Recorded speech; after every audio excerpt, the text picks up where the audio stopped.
Right.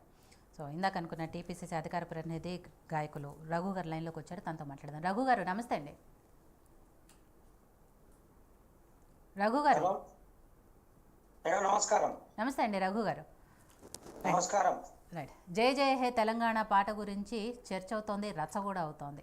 ఎందుకు సంగీత దర్శకులు ఆంధ్ర ప్రాంతానికి సంబంధించిన వ్యక్తికి అప్పచెప్పారు అనేది చర్చ విపరీతంగా నడుస్తున్నది.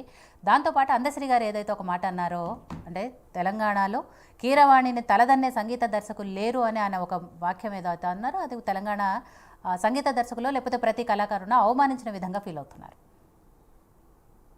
ముందుగా అక్కడ కూర్చున్న వాళ్ళందరికీ టీవీ యాజమాన్యానికి నమస్కారాలు తెలియజేసుకుంటూ, సరే తెలంగాణలో ఒకరిని మించిన ఒక కళాకారులు ఉన్నారు అని ఇప్పుడు చెప్పిన కళాకారులే అనేక వేదికల మీద చెప్పడం జరిగింది.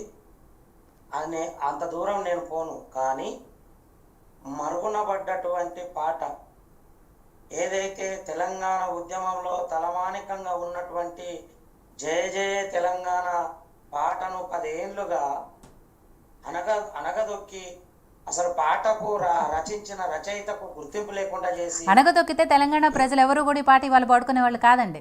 తెలంగాణ ప్రజల్లో ప్రతి వాళ్ళు పాడుకుంటున్నారు, ఎక్కడ అనగదొక్కబడలేదు. మేబీ అధికారికంగా ప్రకటించలేదేమో కానీ కూర్చున్నోళ్ళు కావచ్చు, 2-3 రోజులుగా ట్రోల్ అవుతున్న విషయం కావచ్చు, మరి ఎన్నేళ్లుగా వీళ్ళు ఎక్కడ పోయారు ఈ పాట గురించి.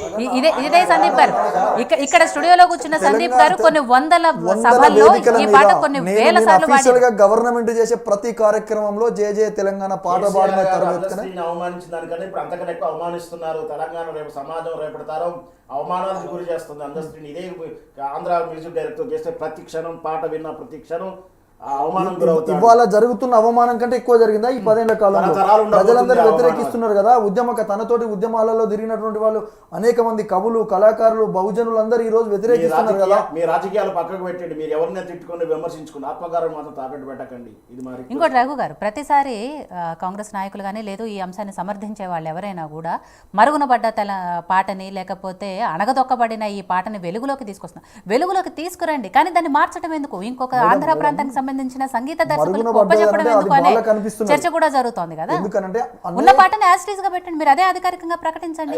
ఇంకో ప్రభుత్వం వచ్చి పాటను రద్దు చేస్తుంది, అప్పుడు ఎవరికి అవమానం అది? చెప్పండి రఘు గారు. హలో సార్, రేపు ఇంకో ప్రభుత్వం వస్తే ఈ పాటను రద్దు చేస్తే ఎవరికి అవమానం? వినబడట్లేదు. హలో రఘు గారు, నా వాయిస్ వినిపిస్తుందా మీకు? హలో రఘు గారు, చెప్పండి. నా వాయిస్ వస్తుందా మీకు? రైట్. కాంగ్రెస్ నాయకులు కానీ ఈ అంశాన్ని సమర్థించే వాళ్ళు కానీ ప్రతిసారి ఏం చెప్తున్నారు? 10 ఏళ్ల నుంచి ఈ పాట మరుగున పడిపోయింది, అణగదొక్కబడింది అంటున్నారు. దాన్ని మీరు వెలుగులోకి తీసుకురావాలనే ఒక సదుద్దేశంతో ఈ కార్యక్రమాన్ని చేస్తున్నారు. దాన్ని ఎవరు అభ్యంతరం చెప్పట్లేదు, ఎవరు కూడా దాన్ని వ్యతిరేకించట్లేదు. కానీ ఉన్న పాటని యాస్టీస్గా అట్లే ప్రకటించవచ్చు కదా. ఒక ఆంధ్ర ప్రాంతానికి సంబంధించిన సంగీత దర్శకునికి దీనికి మళ్ళీ కొత్తగా బాధ్యతలు ఒప్పచెప్పి దాన్ని ప్రకటించాల్సిన అవసరం ఏమొచ్చింది అనేది.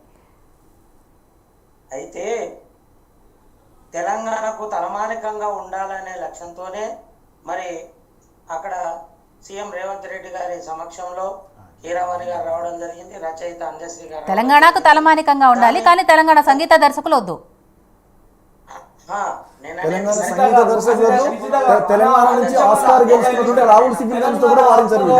అంటే ఓన్లీ జయ జయ తెలంగాణ పాటని నా మీ ఉద్దేశంలో మీరు రాష్ట్ర గేయంగా ప్రకటిస్తున్నారు. పాట కదా ఎవరు చూడట్లేదు, మీరు రాష్ట్ర గేయంగా ప్రకటిస్తున్నారు. ఇవాళ నేను చెప్పిన మాట అదే ఇంతకు ముందు, నీళ్లు నిధులు నియామకాలు ఎవరి దగ్గరే చదువుకుంటారు మన పిల్లగాళ్ళు? శ్రీ చైతన్య నారాయణ గాయత్రి విద్యా సంస్థలు ఎవరై